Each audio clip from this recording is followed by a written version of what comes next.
Hoje nossa escola bíblica dominical é sobre o livre-arbítrio, se é assim que a gente pode o chamar. E a nossa intenção hoje é explicar um pouco sobre o que é a liberdade do homem, como que cabe então a liberdade do homem dentro da nossa vida, dentro do nosso contexto, tá bom? Então vamos lá, sobre o livre-arbítrio. Você pode abrir sua Bíblia em Romanos capítulo 5. Romanos capítulo 5. Eu vou ler do 1 até o versículo 11. Romanos 5, de 1 a 11.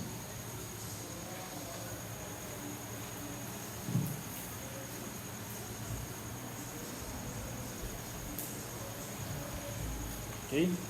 Romanos 5, de 1 a 11. Vou ler aqui, diz assim: Tendo sido, pois, justificados pela fé, temos paz com Deus, por nosso Senhor Jesus Cristo, por meio de quem obtivemos acesso pela fé a esta graça na qual agora estamos firmes, e nos gloriamos na esperança da glória de Deus.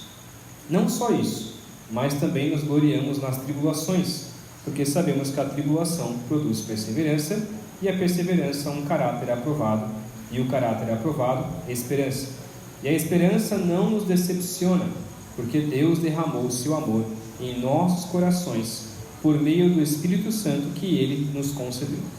De fato, no devido tempo, quando ainda éramos fracos, Cristo morreu pelos ímpios. Dificilmente haverá alguém que morra por um justo, embora pelo homem bom, talvez alguém tenha coragem de morrer. Mas Deus demonstra seu amor por nós. Cristo morreu em nosso favor, quando ainda éramos pecadores.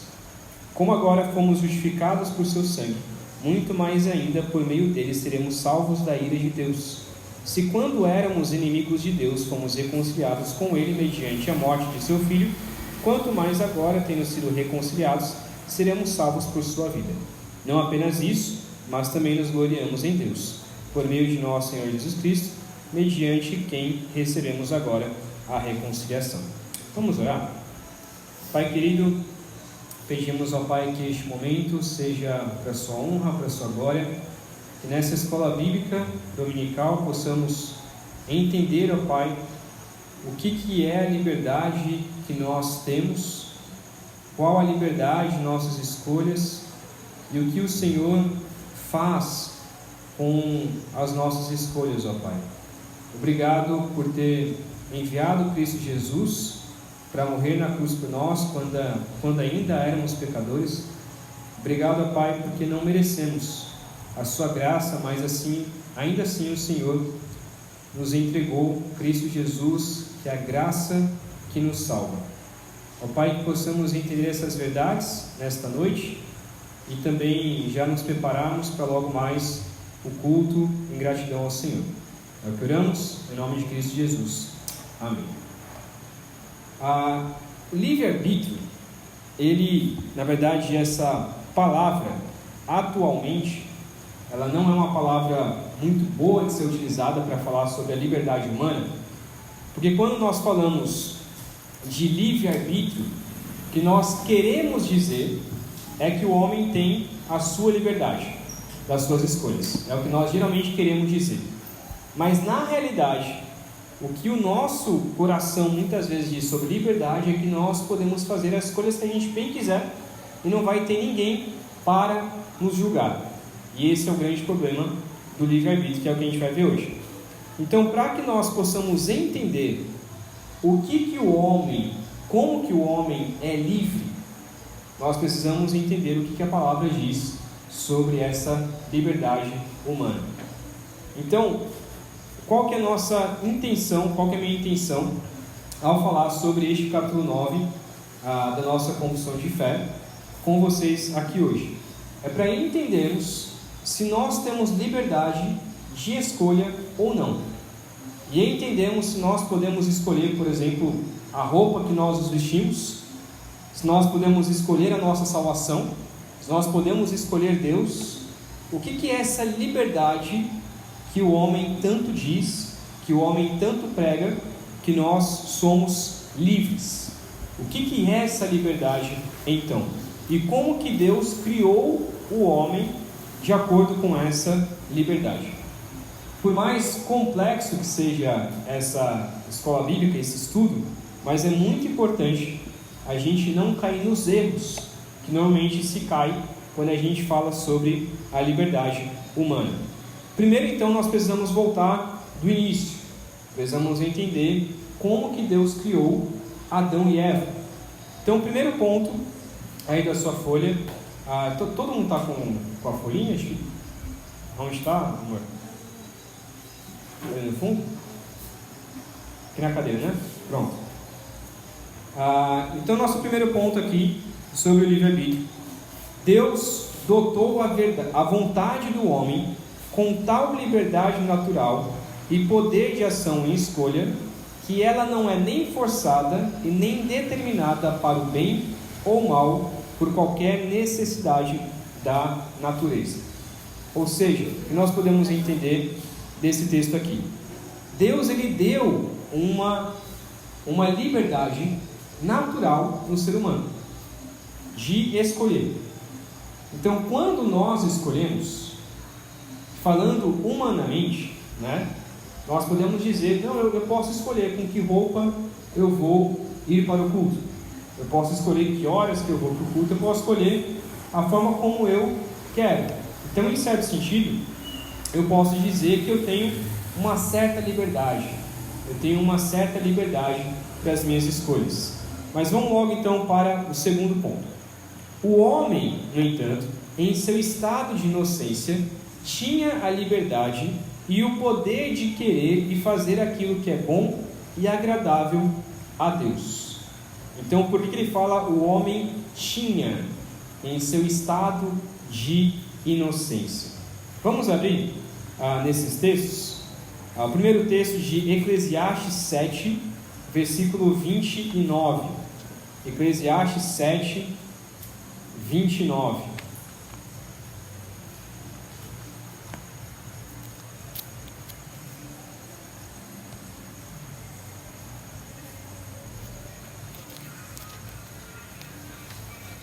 Eclesiastes 7, versículo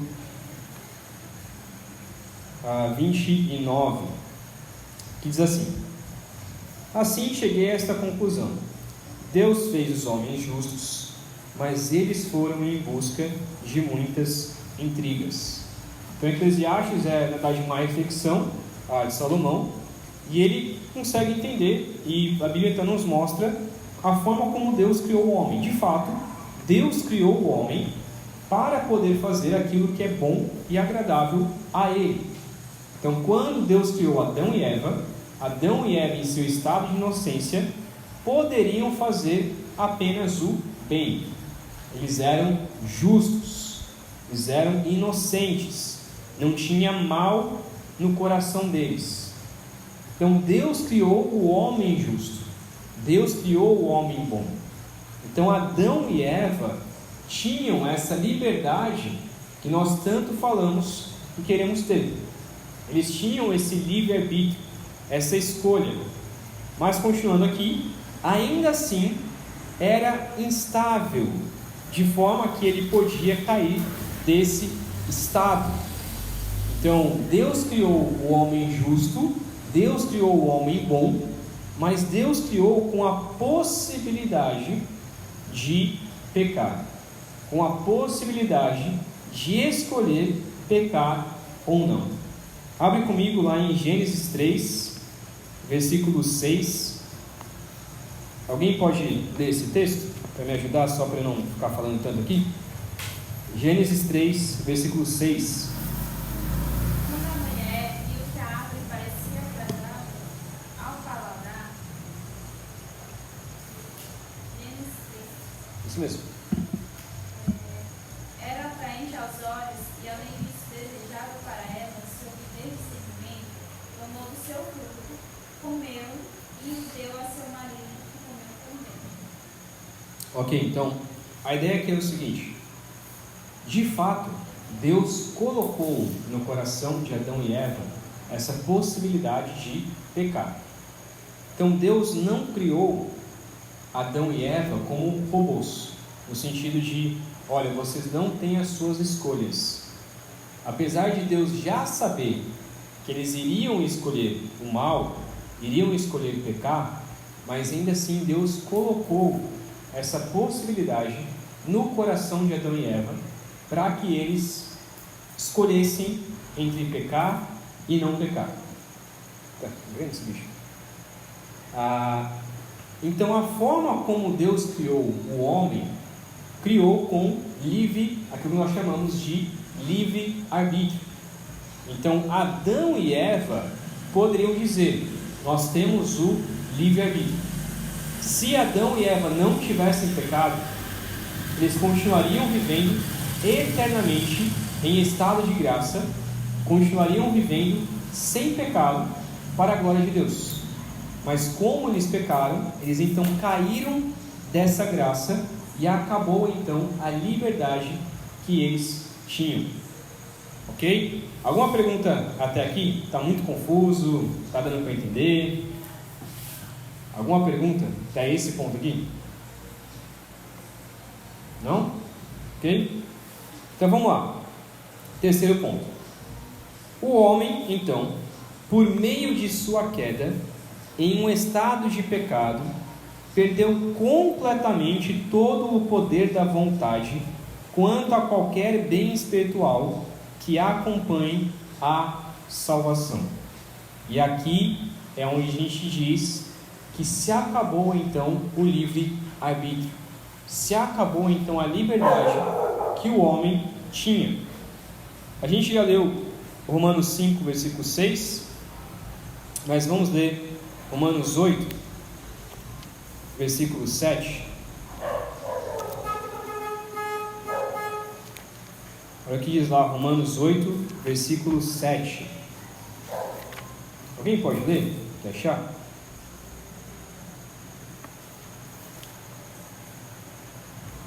Romanos 8, versículo 7. A mentalidade da carne é inimiga de Deus, porque não se submete à lei de Deus, nem pode fazê-lo. Quem é dominado pela carne não pode agradar a Deus. Muito bem. Então, o que esse texto deixa bem claro? Que a carne, a pessoa então que vive na carne, o pecador, ele... Bom, se esconder. O pecador, ele não tem como escolher a sua salvação. Ele não tem como escolher fazer o bem. O texto diz: a aspiração da carne, a vontade da carne, é a inimizade contra Deus. Então tudo que o homem deseja por si mesmo, tudo que ele faz, está contrário, está contra Deus, contra o próprio Deus, pois não submete à lei de Deus, nem pode fazê-lo. Então o homem não pode nem se submeter à lei de Deus e nem ter vontade alguma de se submeter à lei de Deus. Então o homem por si mesmo não tem como escolher Deus. E é aqui que nós falamos que não, por isso que não existe então mais outro bicho que está grande.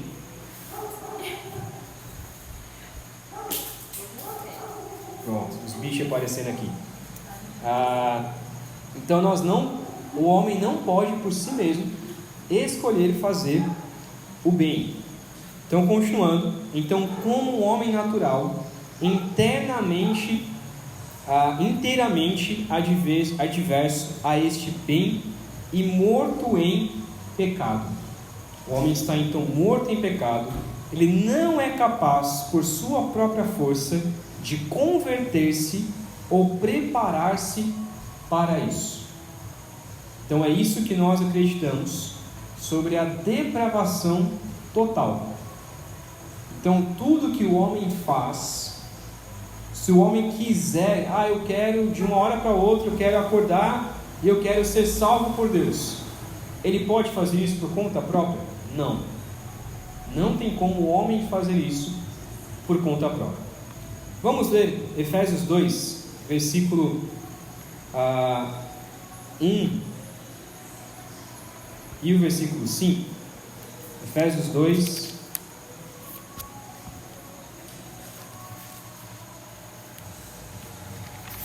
Efésios 2, de 1.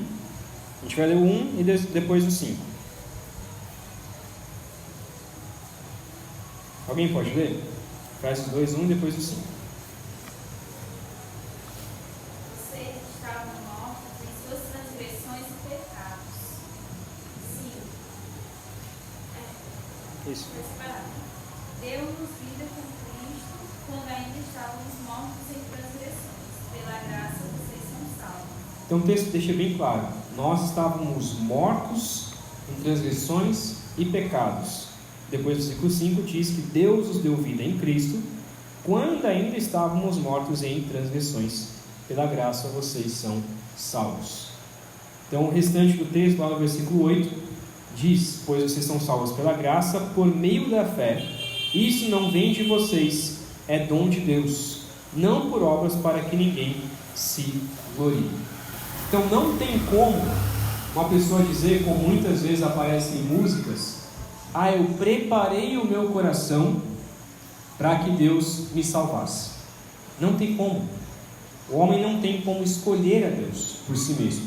O homem não tem a liberdade de chegar e falar assim: eu quero escolher a Deus. Amanhã mesmo eu vou ser salvo por Deus e eu vou escolher Deus por conta própria.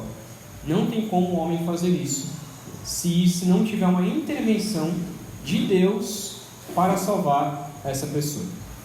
Então, como a gente já sabe muito bem, existem dois tipos de visões, né? Dois tipos de visões. Tem a visão arminiana e tem a visão calvinista.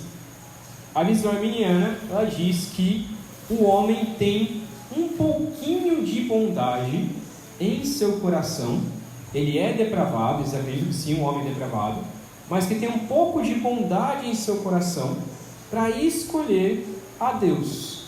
E aí quando ele escolhe Deus, Deus então o salva. Então a arminiana acredita nisso, que existe um pouquinho de bondade em seu coração, ele escolhe Deus, Deus o salva. Existe os pelagianos, que aí eu falei de duas visões, mas vamos colocar mais uma terceira aqui. Existem os pelagianos, que geralmente são os católicos são pelagianos, que eles acreditam que o homem quem se salva. Então Deus, ele morreu na cruz, e aí quando ele morre na cruz, a ilustração que a gente usa é que Deus morreu na cruz e colocou a sua salvação espalhada numa mesa. Aí quem quiser vem e pega essa salvação e então é salvo. Então a pessoa, ela tem bondade em seu coração. Na verdade ela sempre foi boa. Os católicos dizem que a pessoa sempre foi boa. As que são salvas, ela sempre foi boa. Então ela vai lá e pega a sua salvação e aí ela então é salva. Essas são as duas visões. Então a visão arminiana, a visão pelagiana, que geralmente os católicos são assim. O que é a visão calvinista reformada? E essa visão começou principalmente lá, na verdade, lá de Agostinho. Na verdade começou desde a Bíblia, né? Mas começou principalmente com Agostinho, que começou a falar sobre isso, sobre a justificação pela fé. E aí mais tarde John Hus, mais tarde Lutero, Calvino e tantos outros que passaram então, entenderam que a Escritura falava sobre isso, principalmente nesse texto que nós lemos aqui. O que os calvinistas então acreditam? Que não existe bondade alguma no coração do homem. Não existe liberdade do homem pecador escolher fazer o bem e escolher fazer o mal.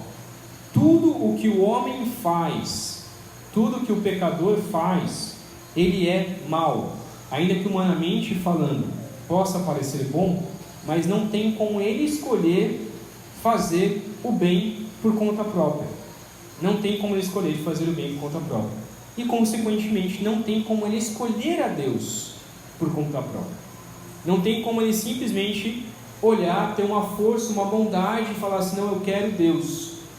Ainda que a gente talvez tenha levantado a nossa mão em algum dia, tenha vindo à frente, né, em alguns cultos, falado, eu quero me arrepender, eu quero crer em Cristo Jesus, e de fato isso acontece, e é necessário, precisa disso, mas todo esse ato que o homem faz tem uma ação antes, e essa ação antes é a ação de Deus em escolher e salvar aquela pessoa.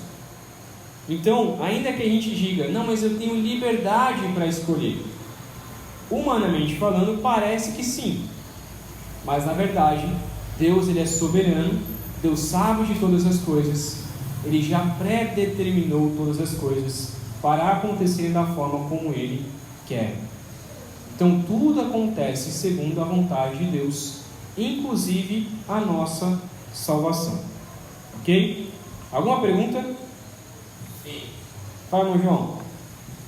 Eu já vi muitas pessoas dizendo assim, olha, fulano, um cristão quando vai uma vez ou duas na igreja, ouvir a palavra do Senhor, aí aquela pessoa morre. Aí muitas vezes as pessoas dizem, não, ele aceitou Jesus, ele tem a salvação. Pode ser? Se ela não entregou o seu coração sinceramente para Deus, então não houve salvação, né? Não adianta vir para a igreja, e vir à igreja não traz salvação a ninguém. Não é só vir para a igreja que a pessoa é salva. A pessoa precisa transformar, precisa ser transformada por Deus. Então às vezes a pessoa diz, mas estava indo à igreja, então é salvo. Não, mas não adianta vir para a igreja. A pessoa realmente precisa entregar a sua vida a Cristo Jesus, né? Ok? Vamos continuar aqui então. Quarto ponto.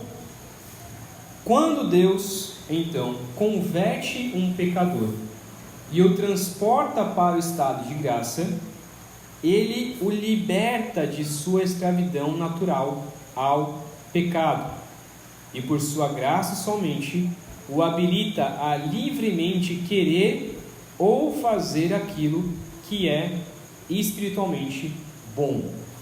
Então aqui é o que nós chamamos da liberdade do cristão, a liberdade que o cristão tem, que alguns chamam de livre-arbítrio, mas eu não concordo, e eu gosto mais de chamar de livre agência, a liberdade que o homem tem segundo a agência de Deus, segundo a vontade de Deus, porque nós não somos controlados por nós mesmos, nós somos controlados pelo Espírito Santo de Deus. Então por isso que não é livre-arbítrio, mas é livre agência. E o que significa então isso?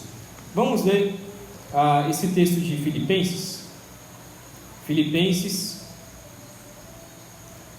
versículo 2, capítulo 2, versículo 13. Filipenses 2,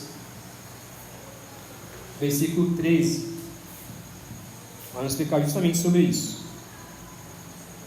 Alguém pode ler? Filipenses 2, versículo 13.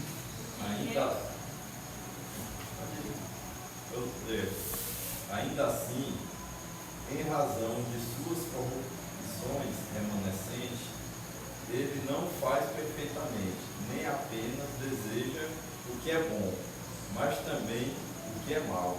Não, irmão, você está lendo o que está escrito aqui, né? Estou pedindo para ler o versículo, que é o Filipenses 2, versículo 13. Ah, sim. Esse aqui é só que está entre parênteses. Pode ler, mano? Eu leio aqui rapidinho, tá aqui. Você lê? Tá bom. Filipenses 2, 13. Pois é Deus quem efetua em você tanto o querer quanto o realizar, de acordo com a boa vontade dele. Ok, então, na verdade, irmãos, nós continuamos sendo escravos. Nós cristãos continuamos sendo escravos, mas é uma escravidão diferente. O que acontece? Ou você é escravo do pecado, ou você é escravo de Deus. Então, quando você é escravo do pecado, tudo que você faz gira em torno das concupiscências da carne, da sua vontade humana de pecar. Então, quando você não é salvo por Cristo Jesus, tudo que você faz gira em torno, então, do seu pecado. Quando você é liberto, então, do pecado, da escravidão do pecado, você agora é escravo de Deus. E tudo o que você faz, quem realiza o querer e o realizar em sua vida, se assim você deixar, é o Espírito Santo de Deus. Então, a gente não tem a liberdade, mas não é nem bom a nossa liberdade. A gente falar que eu sou livre para fazer o que eu quero, né? Tem até uma amiga, né, que é a Sara, que quando eu falar assim, muito obrigado, aí a Sara responde assim, né, geralmente, eu não sou obrigado a nada. Fala, não tem nada a ver, né, com o obrigado e com ser obrigado a fazer alguma coisa. Mas a liberdade, o que quer dizer com isso, né? A liberdade não é que você não é obrigado a nada, você é obrigado. Então, quando você é livre do pecado, não é assim, agora você pode fazer o que você quiser da sua vida. Pelo contrário, agora você tem que cumprir a vontade de Deus. Agora você tem que obedecer ao Senhor. Agora você tem a liberdade para poder obedecer a Deus. E essa é a liberdade que nós temos. Mas a gente não pode falar assim, eu posso fazer o que eu quiser da minha vida agora. Não é bem assim. Tem muito cristão, né, principalmente os cristãos da hipergraça, os cristãos liberais, que dizem o seguinte, não, agora eu posso fazer o que eu quiser da minha vida porque eu sou livre em Cristo. Claro que não. É porque eu sou livre em Cristo que eu não posso fazer essas coisas. É justamente por isso. É porque eu sou liberto por Cristo Jesus que eu não posso fazer essas coisas, porque eu não quero mais fazer essas coisas. Porque a vontade de Deus para a minha vida não é mais achar que essa falsa liberdade do pecado é de fato liberdade. Então, a liberdade humana, a liberdade do cristão, é esse texto aqui que nós vemos em Filipenses. É Deus quem produz em vocês tanto o querer quanto o realizar de acordo com a vontade dele. Então, o que nós devemos pedir não é para Deus, não é assim, Deus, me deixa livre para eu fazer as minhas escolhas. Se a gente fazer esse pedido para Deus, o que vai acontecer? A gente só vai escolher coisa ruim. A gente só vai escolher coisa ruim. Porque a nossa vontade é pecaminosa. Ainda que a gente é liberto do pecado, mas a nossa vontade carnal ainda é pecaminosa. Então o que a gente tem que fazer? Deus, faça o seu querer, o seu realizar na minha vida. Eu sou um instrumento nas tuas mãos, faça o que você bem quiser. Faça o seu querer e o seu realizar de acordo com a sua boa vontade. Então muitas vezes, por exemplo, a gente não está afim de vir para a igreja, de adorar a Deus, não estou nem um pouco afim. A gente não tem que pedir para Deus somente mudar nossa vontade, né? A gente tem que pedir isso, mas a gente tem que olhar e falar assim, tá, qual a vontade de Deus para a minha vida? Bom, a vontade de Deus para a minha vida é que eu vá para a igreja, então eu vou para a igreja, mesmo não querendo, mesmo que eu não queira. Então essa é a liberdade que nós temos, a liberdade do Espírito Santo, é ser controlado pelo Espírito Santo de Deus. E por isso que eu não gosto de chamar de livre-arbítrio, porque liberdade que nós achamos que temos é a liberdade da carne, e ela não é boa. Mas a liberdade que nós temos pelo Espírito Santo é ser controlado pelo Espírito, é Ele fazer a sua vontade na nossa vida. Então a gente tem que cumprir a vontade de Deus, mesmo a gente não querendo, mesmo a gente não sentindo vontade alguma. Muitas vezes eu não quero vir para o culto, não quero pregar, não quero tocar no louvor, não quero orar. É muito difícil orar. É muito difícil orar. Muitas vezes não quero orar. Eu posso falar assim, não, mas eu sou livre para escolher o que eu quero. Não. Se você agir dessa maneira, você nunca vai querer fazer essas coisas. Mas eu tenho que fazer mesmo não querendo. Eu tenho que ouvir a voz do Espírito Santo, ouvir a voz de Deus e perguntar o que Deus quer que eu faça. Tem uma pulseira que ela chegou no Brasil por um tempo, mas não ficou tão famoso assim. Mas lá nos Estados Unidos praticamente dominou essa pulseirinha que foi utilizada, que é baseado em um livro, na verdade veio do livro, né? Esse livro é chamado O que Jesus Faria. E aí lá em inglês ficou WWJD. E aí eu tenho essa pulseira, né? Eu usei bastante na minha vida. O que essa pulseira nos lembra, né? Essa pulseira nos lembra WWJD, que é o que Jesus faria. A ideia de você usar essa pulseira é lembrar toda hora, né, que você olha para essa pulseira, é lembrar o que Jesus faria no meu lugar. E se Jesus estivesse no meu lugar aqui, o que ele faria? Então essa é a liberdade que nós temos. Então o que Jesus faria se ele estivesse aqui? Nós somos cristãos, nós somos pequenos cristos. Então o que Jesus faria? E essa é a maior liberdade que nós podemos ter, é ser dominados, controlados pelo Espírito Santo. Então continuando aqui, só para encerrar essa quarta parte. Então ainda assim, em razão de suas corrupções remanescentes, ele não o faz perfeitamente. Então o homem não consegue fazer aquilo que é espiritualmente bom perfeitamente, nem apenas deseja o que é bom, mas também aquilo que é mal. Então, se quiser ler depois, Romanos 7 deixa bem claro sobre isso. Romanos 7, versículos 15 ao 23. Então o homem por si mesmo, o salvo em Cristo Jesus, ele agora tem a liberdade de escolher aquilo que é bom e aquilo que é mal. Então eu posso fazer o bem. Eu posso fazer o bem. Eu recentemente escutei uma pregação do Augusto Nicodemos e eu achei interessante. Que ele diz assim, que muitas vezes em nossas orações, a gente ora assim, né? Ele falou que já citou muito essa oração. Deus nos perdoa porque a gente peca a cada segundo. A cada segundo a gente peca. E eu já fiz essa oração.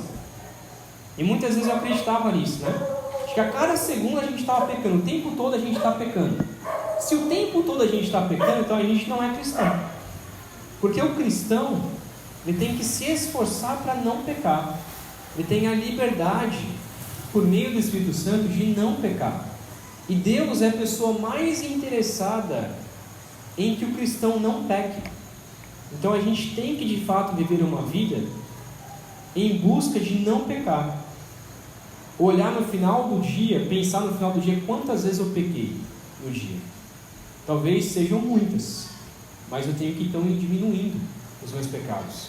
E não viver pensando assim, não, eu peco toda hora mesmo. Então se eu peco toda hora mesmo, eu vou só pedir perdão para Deus no final do dia e está tudo certo. Não, eu tenho que viver a minha liberdade que eu tenho no Espírito Santo, de viver não pecando. Então eu tenho que chegar no final do dia e pensar, poxa, eu pequei assim, assim, assim. Eu consegui perceber que eu tive esses pecados no meu dia. Então amanhã eu vou lutar para não pecar da mesma maneira como eu pequei no dia de hoje. Mas eu tenho que saber que o meu coração, ele continua sendo um coração pecaminoso. Eu vou escolher pecar. Nós vamos pecar. O cristão peca. O pastor peca. Qualquer pessoa peca. Qualquer cristão peca. A gente tem que saber disso. Mas a gente tem que fazer o máximo para não pecar. Tem muita igreja por aí, irmão. Muita igreja por aí que está vendo o pastor pecando de forma escandalosa e dizendo assim, não, mas todo mundo peca mesmo. Não é assim. Não é assim. O pastor, ele tem que ser o líder da igreja. Ele tem que ser a pessoa que menos peca, ou se esforçar para menos pecar, mesmo que ainda assim ele peque. Mas muitas vezes as pessoas olham para o pastor e falam assim, não. Ou a pessoa acredita que ele não peca, ou vê todos os pecados do pastor e acha que não, tudo bem, porque todo mundo peca mesmo. Não é assim. O cristão tem que lutar para ser santo. Por fim, então, aí depois eu abro para as nossas perguntas para a gente encerrar. A vontade do homem é feita imutável e perfeitamente livre, somente para o bem, apenas no estado de glória. Vamos ler esse texto, Efésios 4, versículo 13. Efésios 4, 13. Alguém pode ler? Até que todos alcancemos a unidade da fé e do conhecimento do Filho de Deus e cheguemos à maturidade, atingindo a medida da plenitude de Cristo. Ok.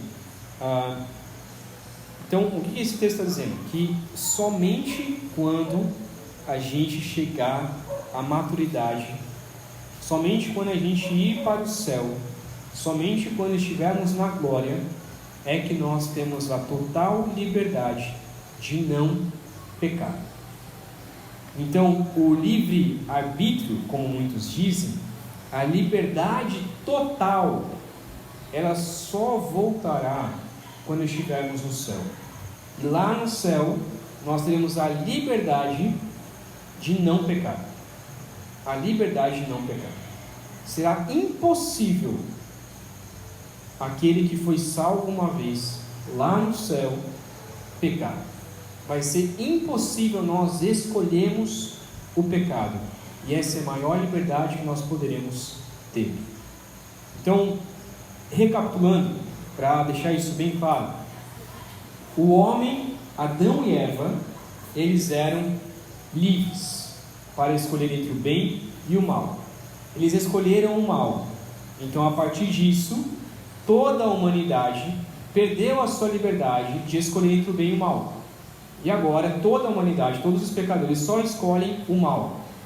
Quando Cristo Jesus veio, morreu por nós, foi ressuscitado, nos salvou, aquele que é salvo pode então voltar a escolher entre o bem e o mal. Ainda que o seu coração seja pecaminoso, mas se ele for dominado pelo Espírito Santo, ele pode então escolher fazer o bem e não pecar. Ele não vai ser perfeito, então nós não acreditamos que o homem vai ser perfeito nessa terra, não acreditamos que exista uma pessoa que não peque, todo mundo vai pecar, mas a gente tem que minimizar os nossos pecados para glorificar o Senhor. E apenas lá no céu nós não iremos mais pecar e nem ter escolha de fazer o mal. Nós só faremos o bem. E é por isso que o cristão, ele tem essa esperança, essa alegria e essa esperança de que quando nós chegarmos no céu, nós não escolheremos mais o mal. Quando chegarmos ao céu, tudo o que faremos será perfeitamente para a glória de Deus. E é por isso que aqui na terra a gente já deve viver assim, buscar viver assim, e não como derrotados, no sentido de, não, eu sou pecador mesmo, eu peco. Não, a gente tem que olhar e dizer, não, eu vou me esforçar, vou ser dominado pelo Espírito Santo para não pecar, ainda que eu peque aqui e ali, mas eu vou me esforçar para não pecar, porque dessa forma eu vou glorificar o Senhor, porque dessa forma Cristo será anunciado às nações, porque dessa forma as pessoas vão conhecer o amor de Deus através da minha vida. Então nós não podemos viver, não, eu vou pecar mesmo, sou pecador. Não, eu tenho que viver como se eu já estivesse no céu. Eu tenho que viver para a glória 100% de Deus, ainda que eu peque, confessando os meus pecados, admitindo que eu sou pecador, mas ainda assim entendendo que a graça de Cristo Jesus é maior que os meus pecados. Amém? Alguma pergunta, irmãos? Sim. Fala, irmão João.